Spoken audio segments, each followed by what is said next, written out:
Bismillahirrahmanirrahim. Assalamualaikum warahmatullahi wabarakatuh. Selamat pagi teman-teman mahasiswa KPI 2D dan E. Perkenalkan, saya Nur Rahman, salah satu teman belajar di program studi ilmu Al-Quran dan Tafsir dan juga Fakultas Usuluddin dan Dakwah. Kebetulan pada semester ini saya diamanai untuk menemani teman-teman belajar tafsir di program studi komunikasi dan penyiaran Islam. Ini pertemuan pertama dan sebagaimana pertemuan pertama, maka akan dijelaskan rencana pembelajaran semester atau RPS yang tadi sudah saya bagikan di grup ya. Mungkin baru saya bagikan filenya dan belum ada penjelasannya, maka pagi ini saya akan menjelaskan arah mata kuliah ini dan bagaimana di dalamnya, apa saja yang akan kita pelajari dalam satu semester ke depan. Oke, izinkan saya untuk berbagi share di sini, berbagi RPS di sini.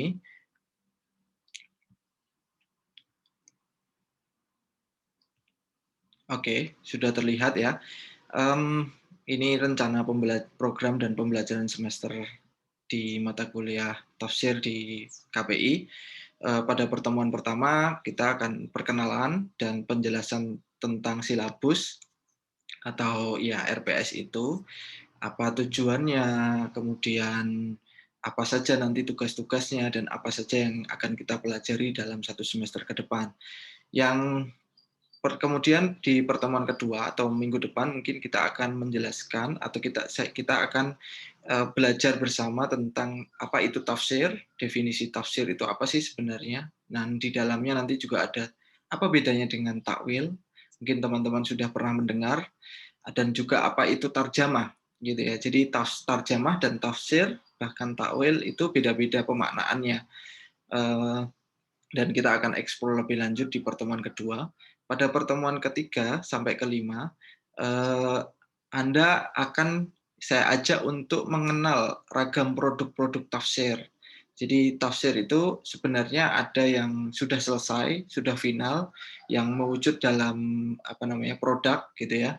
Tetapi ada juga yang masih berproses. Jadi Al-Quran yang diturunkan sekitar 14 abad yang lalu kepada Nabi Muhammad Shallallahu Alaihi Wasallam, sampai hari ini itu belum selesai pemahamannya, jadi masih terus proses. Maka ada dua istilah ya, tafsir sebagai produk dan juga tafsir sebagai proses.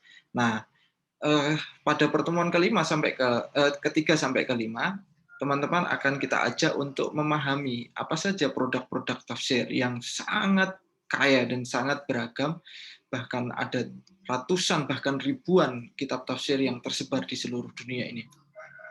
Nah, ini untuk memberikan pemahaman kepada kita bahwa sebenarnya Al-Quran yang satu itu pemahamannya bisa beragam. Sama seperti Islam kita ini, satu Islam tetapi ragam pemaknaan. Jadi untuk memperkaya perspektif dan cara pandang kita dalam beragama. Jadi tidak bisa kita mengklaim bahwa pemahaman saya yang paling benar, pemahaman kita yang paling benar.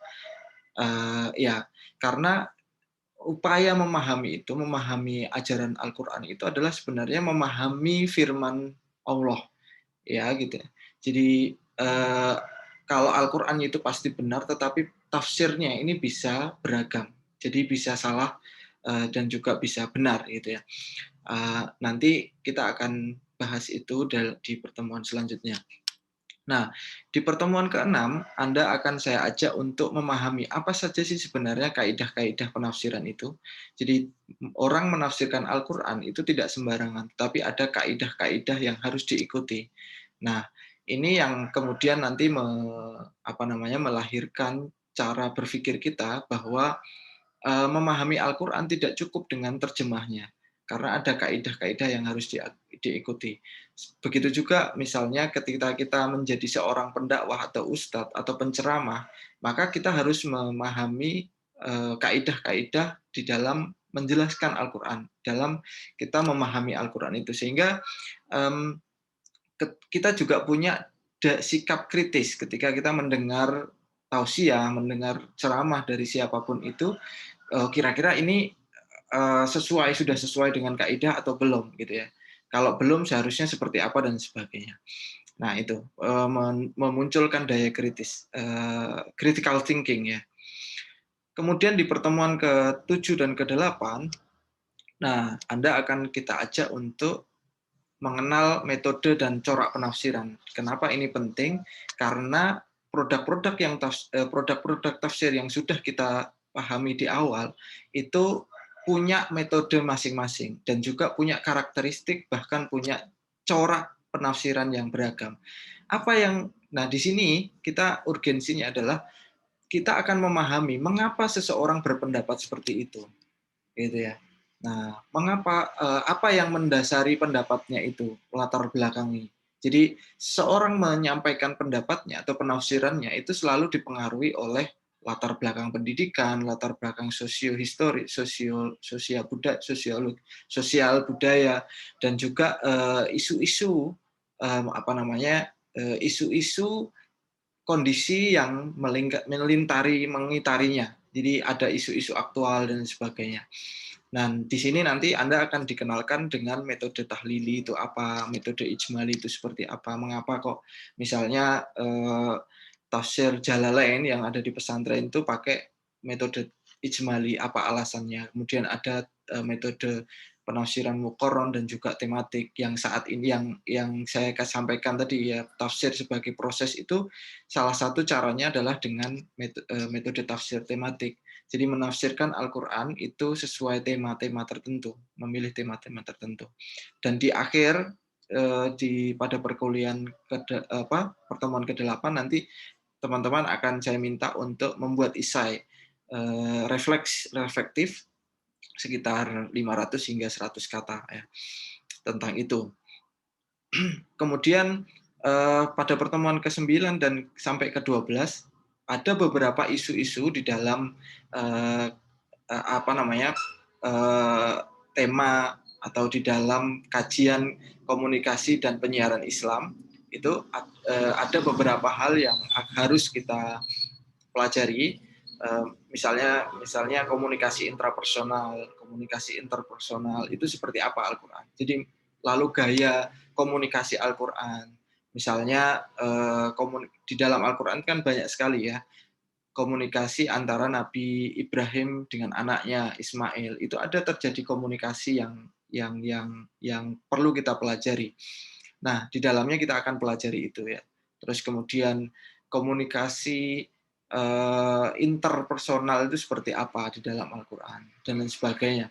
Nanti akan saya kirimkan beberapa tema-tema ini untuk kita pelajari bersama.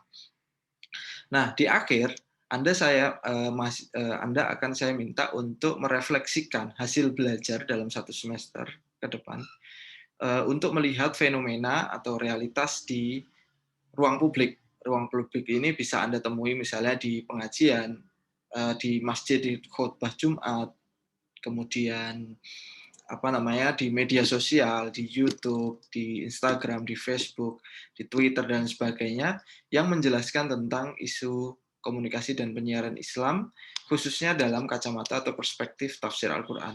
Jadi tafsir-tafsir di ruang publik yang muncul seputar isu-isu komunikasi dan penyiaran Islam itu apa saja. Tentu saja tidak terbatas di situ. Nanti akan banyak tema yang bisa dikembangkan dari sini dan Anda akan saya minta untuk menuliskannya di dalam esai ya, yang kemudian outputnya adalah Anda bisa mengirimkannya ke dalam media-media online, media-media keislaman online seperti islamsantun.org, arrohim.id, harokatuna, islami.co, bincang syariah, alif.id, dan sebagainya. Dan ini nanti akan menjadi salah satu acuan dalam penilaian.